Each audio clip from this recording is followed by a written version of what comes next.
Hello and welcome back to our daily devotional of the Heart of Christmas. This is day 20 of the 25 days of our devotional. And yes, we are that close to Christmas. Just a few days away. Hope the shopping's done, the wrapping's getting prepared, and the food and the time of all you guys getting together. It's looking forward to a good time together. Our passage today is unique and different.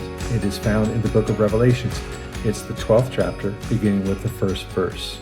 We're going to call this a cosmic Christmas.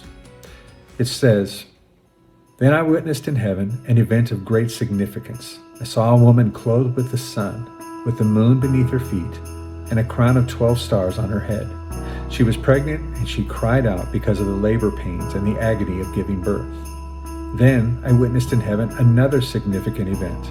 I saw a large red dragon with 7 heads and 10 horns, with 7 crowns on his heads.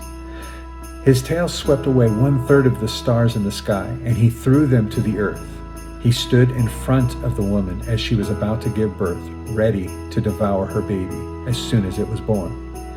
She gave birth to a son who was to rule all nations with an iron rod, and her child was snatched away from the dragon and was caught up to God and his throne."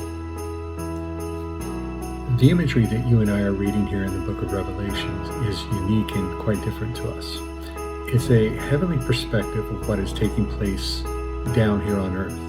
These 2 teenagers, Joseph and Mary, their ways of seeing the natural is one way we have often read and, we've learned about the Christmas story. This one is a perspective that is from God, what is taking place, in a different dimension, if you will. It is where we read where it's not really Mary that's being signified, but the 12 stars. That's the imagery that gives the picture of Israel. The dragon, I think that might be easier for us to take. That's the enemy, Satan. We see that he is doing everything he can to stop the Messiah, Jesus Christ, coming. He is ready to do everything he can to destroy this baby that is to be born. It would be the tool that he would use, such as a puppet called Herod, to accomplish this task, to kill every baby that is male in that area that is 2 and under, to be taken out. But God, in his sovereign way, in his way of protection and provision, he is successful. I love that passage that says in Proverbs that many are the plans of a man's heart, but only God's purposes prevail. I believe that. I hope you do too. This other dimension, it kind of reminds me of the story of the Charles Dickens story. It's where Scrooge is being impacted by his past, present, and future, that all of this is coming to, deal with him in his heart in a way that as a little tiny Tim wouldn't know what's taking place.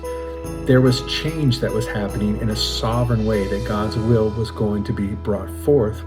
In this story, Charles Dickens is giving us that another heart was being fashioned to accomplish his will.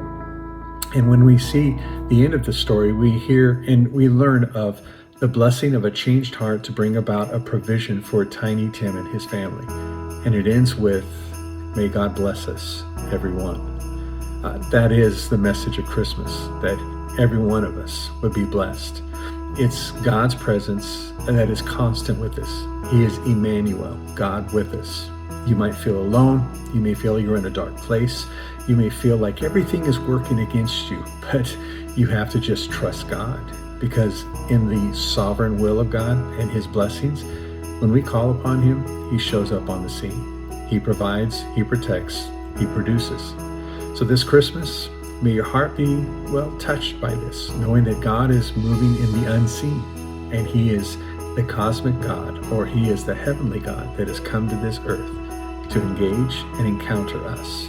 Let's take that opportunity and have a very Merry Christmas. God bless you.